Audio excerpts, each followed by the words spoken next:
Dan satu lagi jemaah melakukan Allah, ini untuk bisa diperbaiki ke depannya, di dalam kitab-kitab disebutkan hak amil itu tidak ditentukan oleh para ulama, terutama mazhab Syafi'i juga mengatakan itu, tidak ditentukan harus 1/8. Karena ada 8 kelompok, tidak ditentukan amil itu harus 1/8. Amil itu para ulama mengatakan mengambil hak sesuai dengan keringat dia. Jadi keringat draw kan. Nah, apa yang jadi masalah? Ketika amil mulai mengatakan dirinya dapat 1/8 dan kemudian fakir miskin pun dapat 1/8, amil berlima, 1/8 bagi 5 Pak, cuma 5 orang. Fakir miskin 200 orang dibagi 1/8, maka apa yang terjadi Pak? Pak, datanglah zakat ke fakir miskin Pak, satu-satu plastik krekro. Plastik krekro apa bahasa Indonesianya? Ubebeno saja merempuk beras kepada fakir miskin segini-segini Pak. Untuk amil satu-satu becak, jangan bagi 5 cuma 1/8.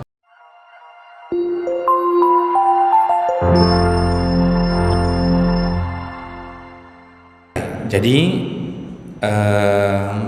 ini menjadi salah satu perkara yang kadang-kadang orang tidak menyadari bahawa ketika dia bersedekah dia telah jatuh pada kesalahan di saat dia merasa bahawa dialah yang mengusahakan hartanya, lalu dia merasa bahawa dialah yang mampu mendorong dirinya untuk bersedekah, dan dia merasa bahawa dialah yang menyebabkan si fakir dan miskin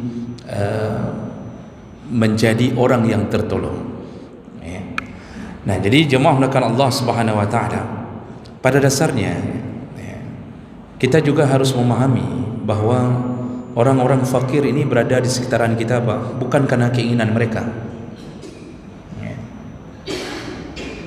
Fakir dan miskin itu dua kalimat yang berbeda.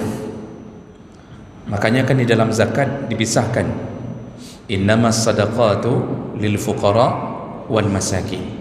Jadi dipisahkan kalimat itu. Zakat itu diperuntukkan kepada fuqara, yaitu para fakir, wal masakin, dan orang miskin.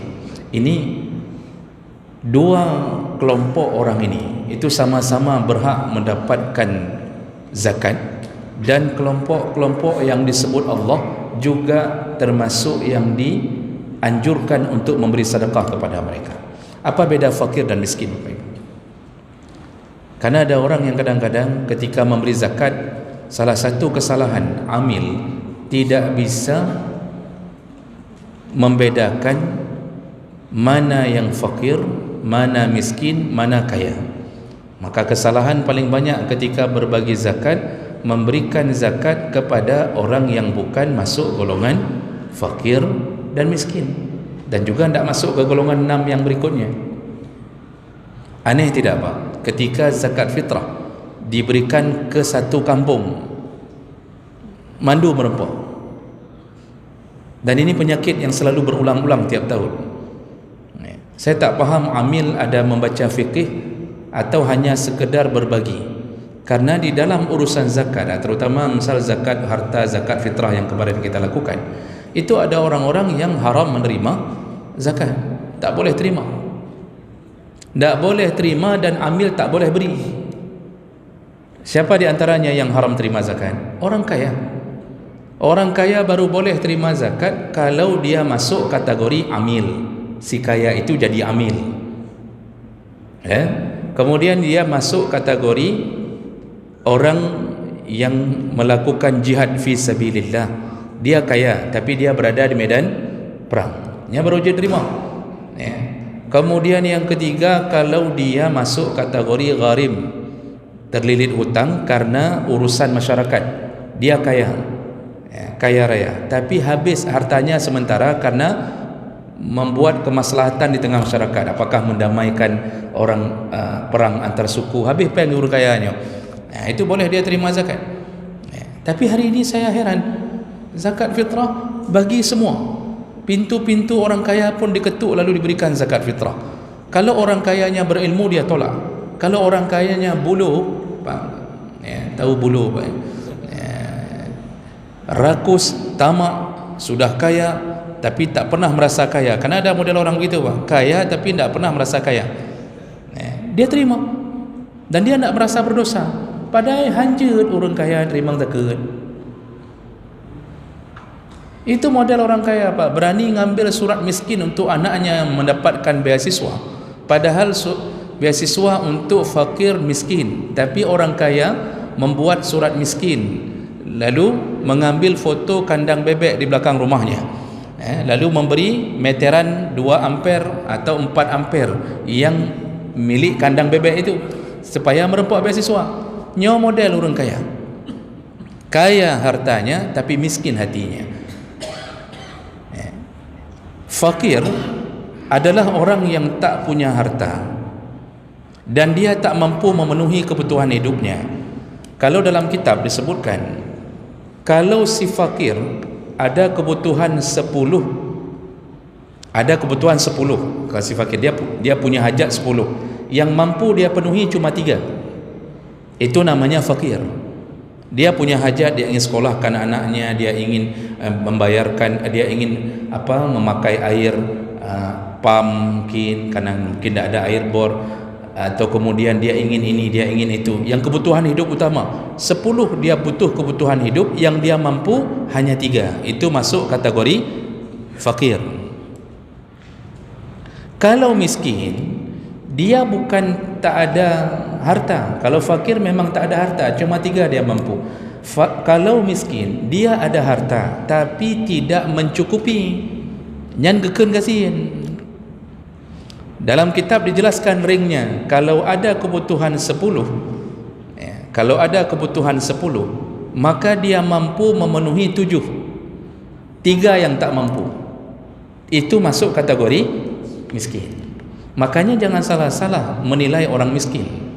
Bisa saja dia punya pekerjaan tapi miskin. Sekarang contoh, Pak, ada orang kerja bakti di sekolah, honorer, gaji 1.200.000 atau 1.500.000, honorer gaji 1.500.000 contoh.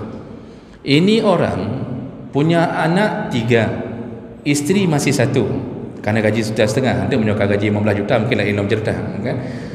Isteri 1, anak 3, gaji 1.500.000. 2 orang anak sudah masuk pesantren, 1 masih SD, dengan 1.500.000 cukupkah dia?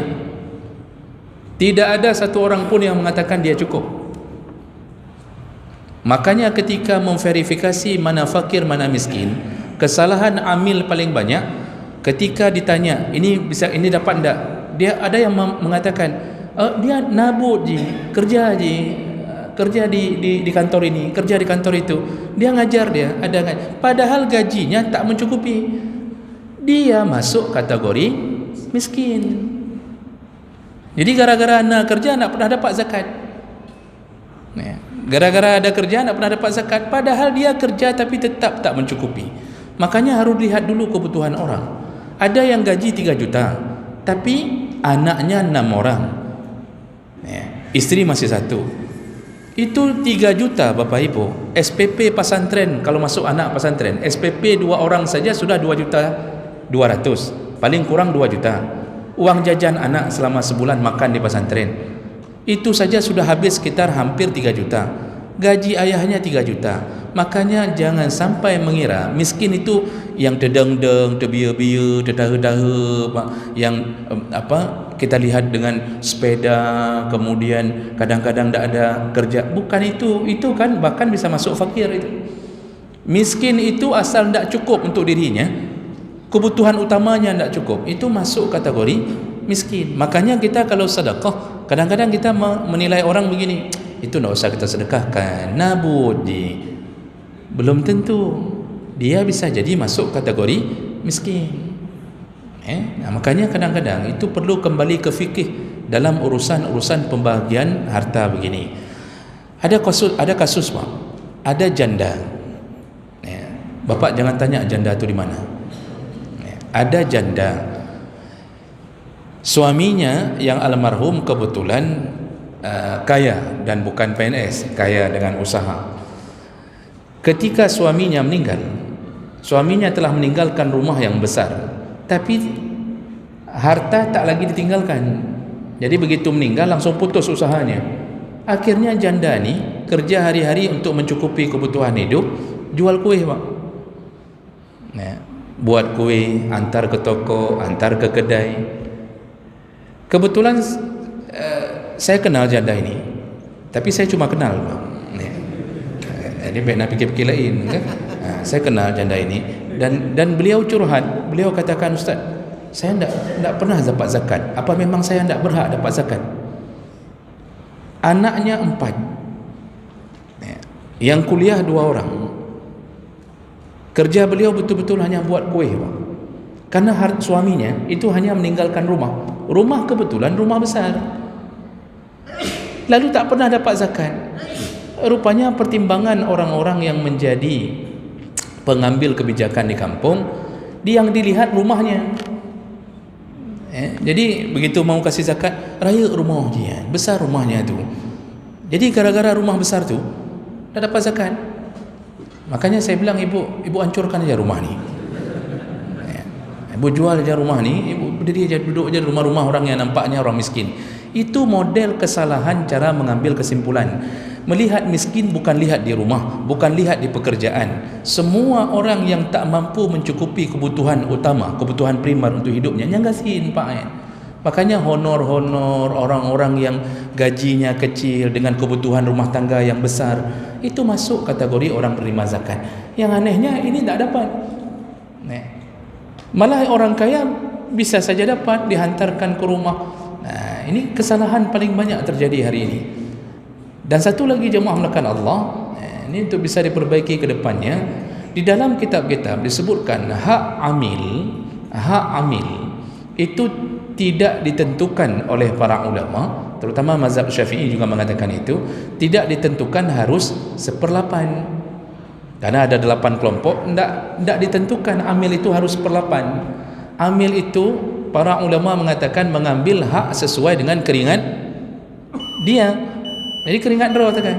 Nah, apa yang jadi masalah? Ketika amil mulai mengatakan dirinya dapat 1/8 dan kemudian fakir miskin pun dapat 1/8, amil berlima, 1/8 bagi 5, Pak, cuma 5 orang.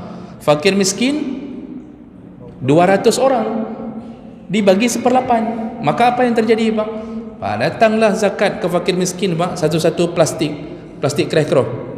Plastik krekro apa bahasa Indonesianya? Ubebeno saja merempuk beras kepada fakir miskin segini-segini, Pak. Untuk amil satu-satu becak, jangan bagi 5, cuma 1/8. Padahal dalam kitab amil tidak disebutkan harus 1/8. Amil itu sesuaikan dengan keringat. Itu pun kalau kerja amil apa? Ambil data, bagi. Tapi hari ini kan tidak, cuma umumkan di menasah, Bapak Ibu tolong datang, antarkan ke menasah, nanti waktu bagi Bapak Ibu tolong datang, atau suruh datang, suruh ambil sama tukang becak, suruh bagi. Dan orang-orang yang diutus oleh amil itu harus ambil dari gaji amil, bukan ambil dari zakat. Kan cukup parah kan ini, Pak. Jadi jemaah melakukan Allah, inilah yang perlu kita fahami, dan mudah-mudahan itu bisa sedikit demi sedikit diperbaiki. Demikian untuk malam ini kita cukupkan, dan insyaallah kita sambung kembali di pertemuan berikutnya. Subhanakallahumma bihamdik, asyhadu an la ilaha illa anta, astaghfiruka wa atubu ilaik. Wassalamualaikum warahmatullahi wabarakatuh.